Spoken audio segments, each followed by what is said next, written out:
Okay,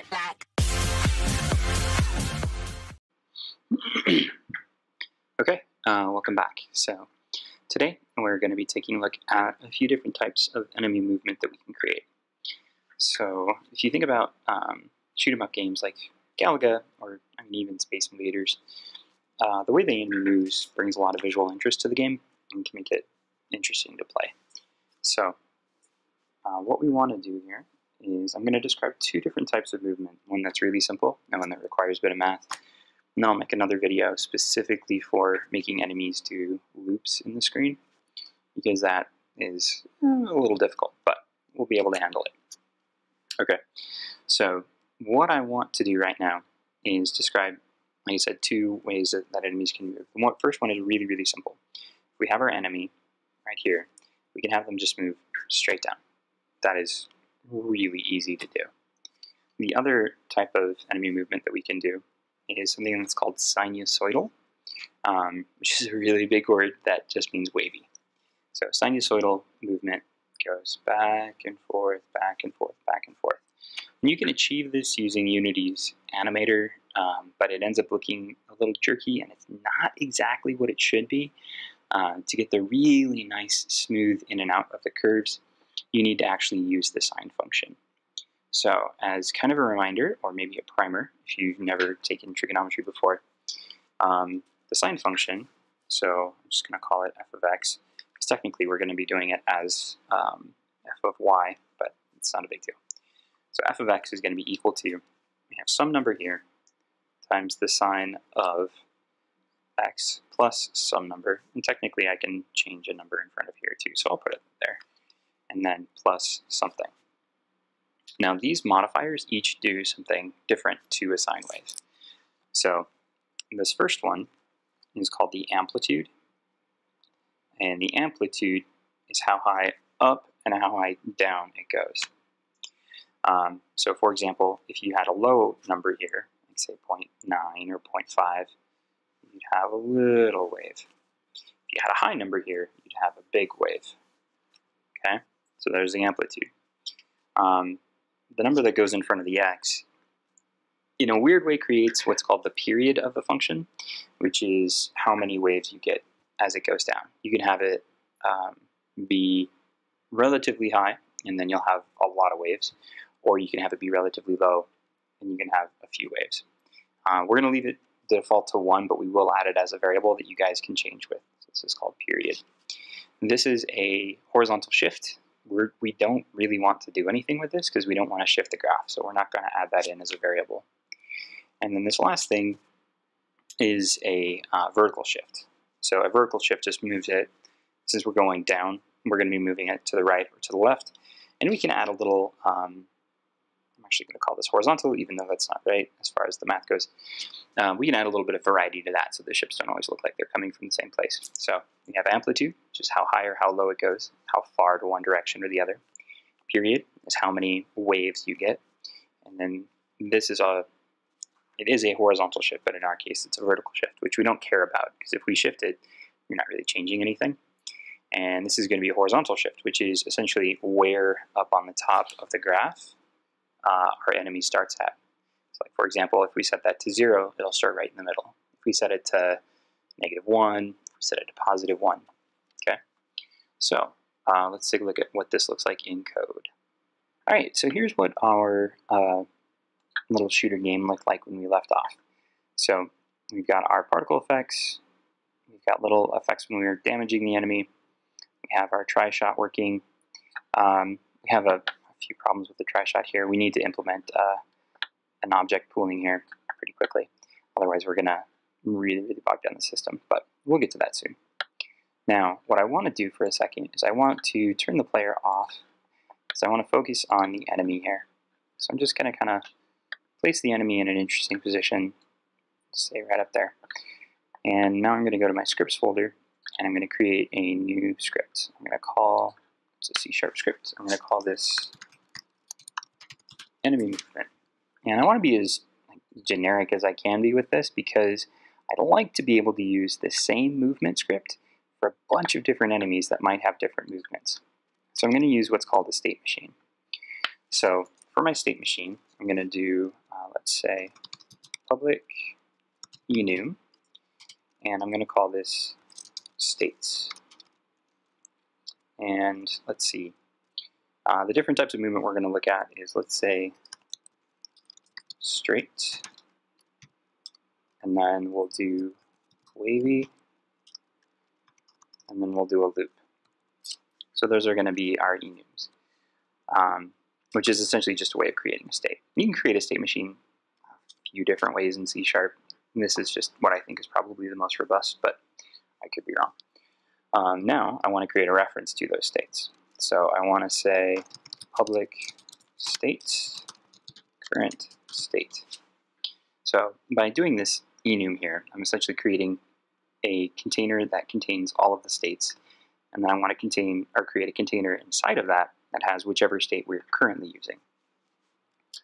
I'm going to create a,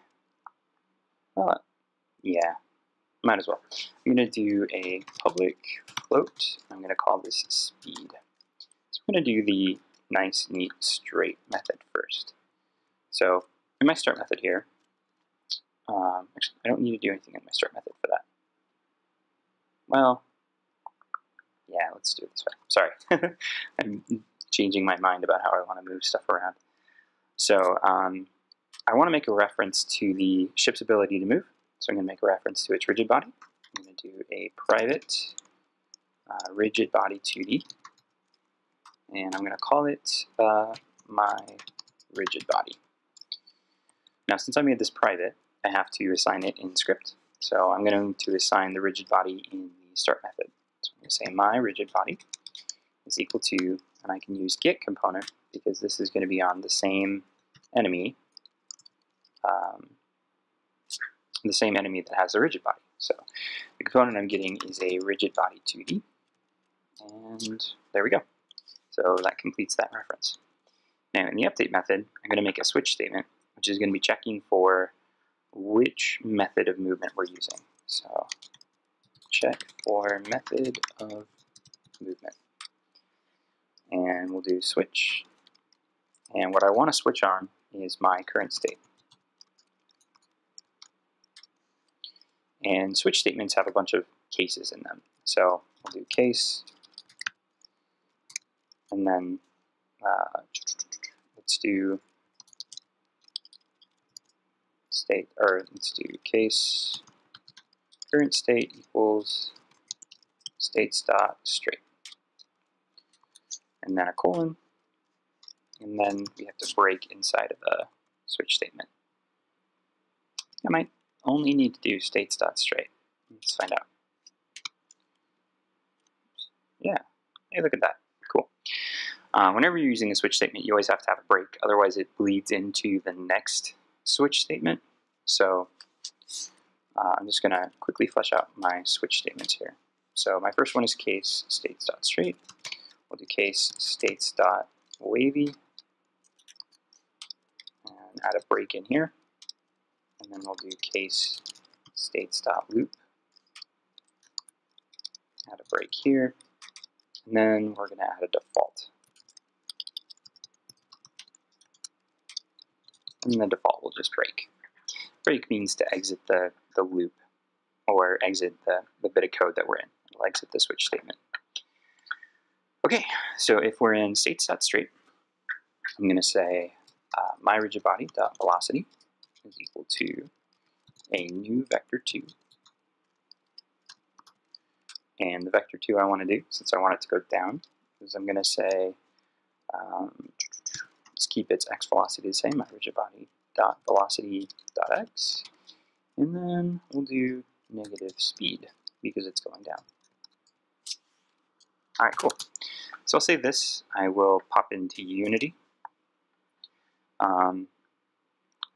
It's compiling here for a second. All right.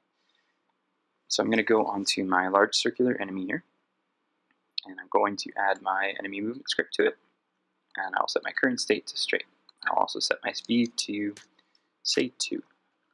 I'll go up here and hit play, and we'll check out the movement. Straight down. Pretty boring. All right. So let's make it a little more interesting. So states.wavy. So what I'm going to do with this is I'm not going to use the rigid body's velocity. Instead, I'm going to manually position the ship x and y coordinates based on a sinusoidal function. So I'm going to need some more variables up here. Now these variables are going to keep my code nice and neat. I'll do a header of, let's say, wavy variables. And so in here I need a public float for the amplitude.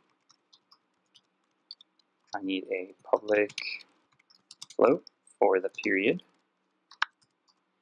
I need a public float for the, we'll call it shift. And those were those three variables I was pointing out. So here, what I want to do is I want to have it slowly go down. So I'm going to add another public float for the y change.